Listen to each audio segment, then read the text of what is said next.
That's it. That's the final page, and this is how it looks like.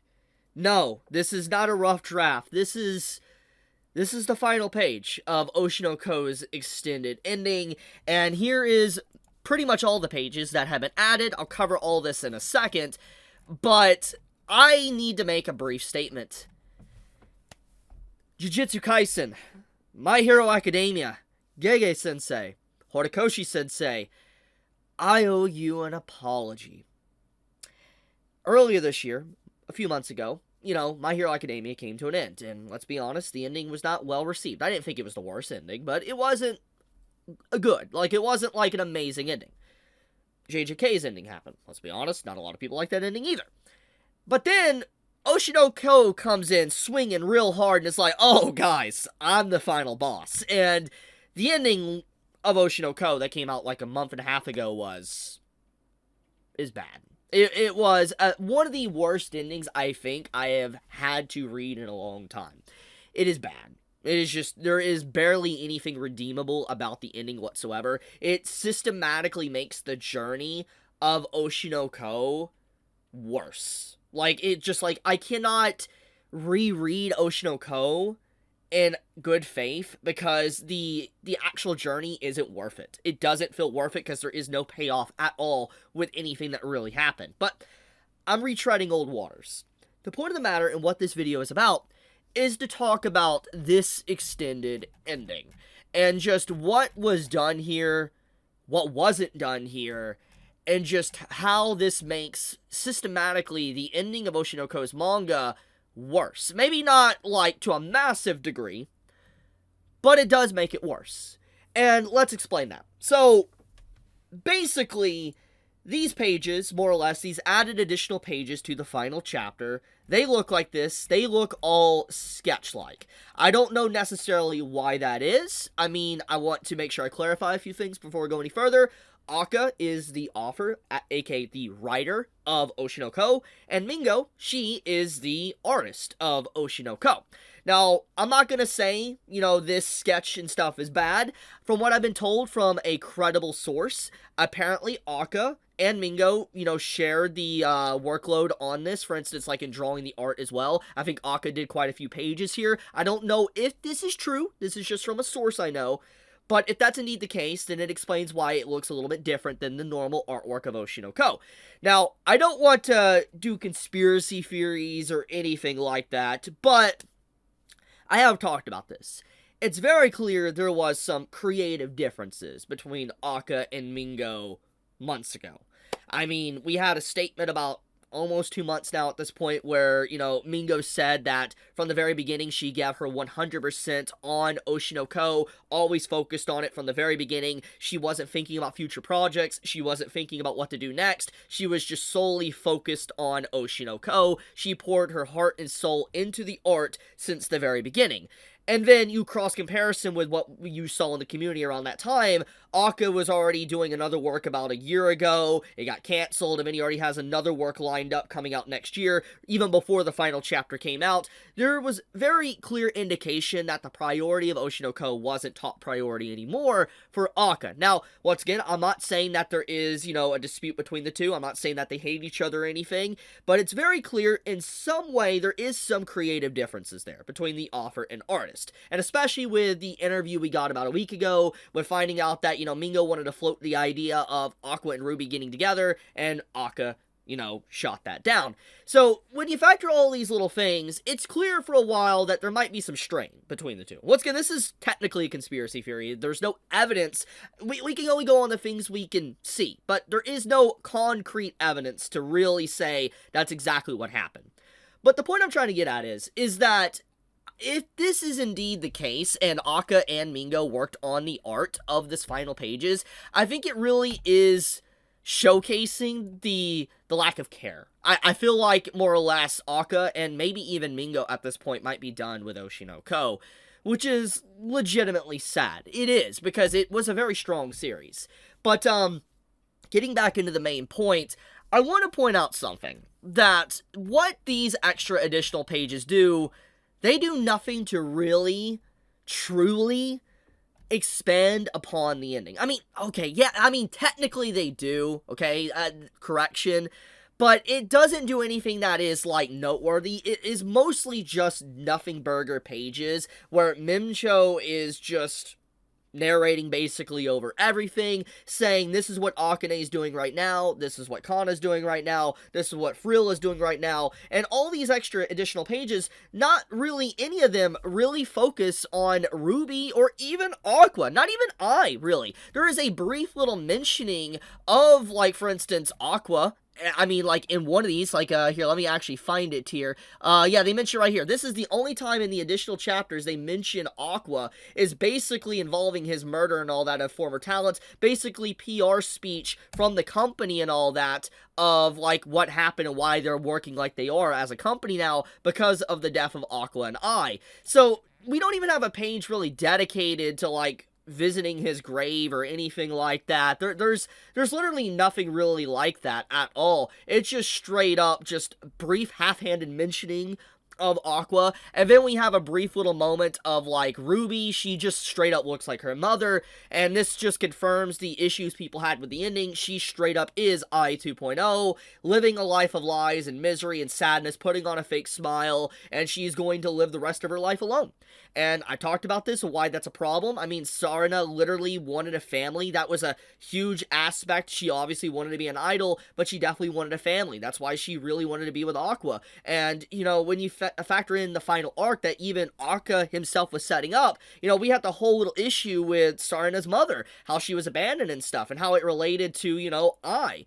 And it was very clear that Sarna really wanted family. She wanted people that, you know, would love her, she can hang out with. And it's clear, thanks to the situation, she's kind of disconnected from everyone now, which is legitimately sad. It's just like, it's not sad because it's just tragic, it's sad because it's bad, because the story was implying it was going to go a different direction, the characters were going to learn and do something different, but clearly that was not the case. Anyways, the point I'm getting at is that these final pages feel like a checkbox. It feels like, you know, there was a notepad on screen or on a piece of paper for Aka when he was writing these pages, and he's like, okay, oh yeah, I need to, let's clarify what, you know, I guess, you know, Kana is doing right now. Let's clarify what Frill is doing right now. Let's clarify what Akane is doing right now. And Akane's situation is probably the most interesting out of the additional stuff here, which I'll get into last, because it's very important. But everything else, it feels like PR speak, or just very soulless, lifeless summary of a situation. It's like you go to a wiki page of, like, your favorite series or something to maybe read up on a character, and yeah, the wiki can have some interesting info, but you could tell that it's not written to be engaging or immersive or anything like that. It's just information being regurgitated to you that you can read and find out about a character. That's basically what happens in these final pages, is that it's a regurgitation of just a brief summary on the epilogue of these characters, which, like I said, it's nice to get something, but you can just feel the complete lack of care for the writing, especially when you compare it to just how Aka handled writing in previous arcs and chapters. So it fundamentally reinforces my opinions on how I felt about the ending, and how there was just no soul put into it at all in these last stretches of the series. There was no care, no soul. Aka just wanted to be done. That was basically the concrete thing that he wanted since the very beginning. And it's sad. It's legitimately just sad to actually see. Now, with all that being said, I do think that one important aspect that does need to be talked about is the Akane stuff. So, Akane, apparently, she has become, like, basically a crazy Catwoman that is into the occult. That is what these additional pages give. She now looks into, like, creepy supernatural entities and stuff, and let's be honest, as readers of Oshinoko, we have knowledge of things that most characters don't within the verse, and that is, we do know that gods and stuff exist in the world of Oshinoko. Tsukuyomi, Crow Girl, is a good example of that. And we know that, you know, that is the reason why, you know, Ruby and Aqua even became alive in the first place, why they were born, is because, you know, Crow Girl stepped in and saved them.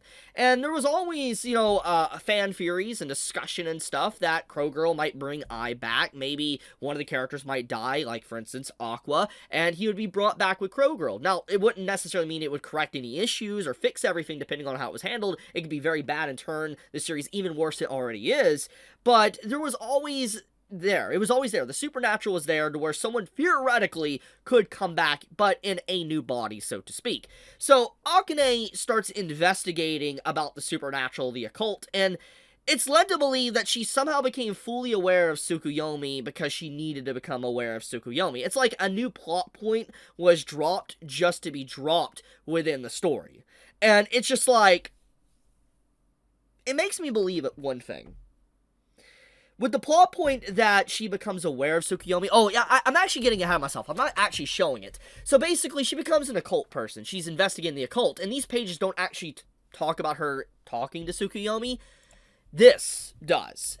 You're probably wondering what you're looking at here. This is spoilers for the upcoming novel of Oshinoko that is coming out. AKA, like, legitimately what's supposed to apparently take place after the Oshinoko, focusing, like, on Akane and Kana and stuff like that. And with these spoilers that came out, like, a day ago, apparently Akane, as you can see here, is legitimately unable to move past Aqua's death, and starts talking to Tsukuyomi after investigating. So, the leaks of the extra pages that came out, what I was just showcasing, basically gives confirmation that the leaks of the novel seem to be more truthful now. It gives credibility to it, because Akane's gotten into the occult. So, she finds out about Tsukuyomi to some degree and all that, and, starts communicating, say, I will get, Aqua back from hell itself if I have to, I'll dive into hell, and it just goes into this whole new plot point and arc and stuff that feels like it should have been within the manga. Now, obviously, novels are a little bit more or less restricted sometimes, and I do know that, apparently Aka did do the basic drafts of this. I don't know how far an extent of it is. I have, no evidence to really showcase on screen for that, but I do know apparently he sent in some drafts, and this whole stuff with Akane and Tsukuyomi does feel like something he would write with what we've seen in the past. This feels exactly very, very similar to what we have seen, and so it brings up the question, why wasn't this in the manga? For instance, it feels like this is an entire final arc that was just cut, so to speak, from the manga. Now, once again, no evidence to back this one up, but it feels like Akane investigating and trying to figure out how to bring Aqua back seems like something that technically the story was building up towards to a degree, and maybe even bringing Ai back, getting some closure with that as well. I would have loved to see something like that, because the supernatural was a part of the story. There was elements of it, so you can't deny and say it's not possible for it to dive into realms like that with the storytelling. So, one thing my big complaint is that Akane somehow becomes aware of Tsukuyomi because the plot dictates it, obviously, but it's like, why is she the main character? That's another thing.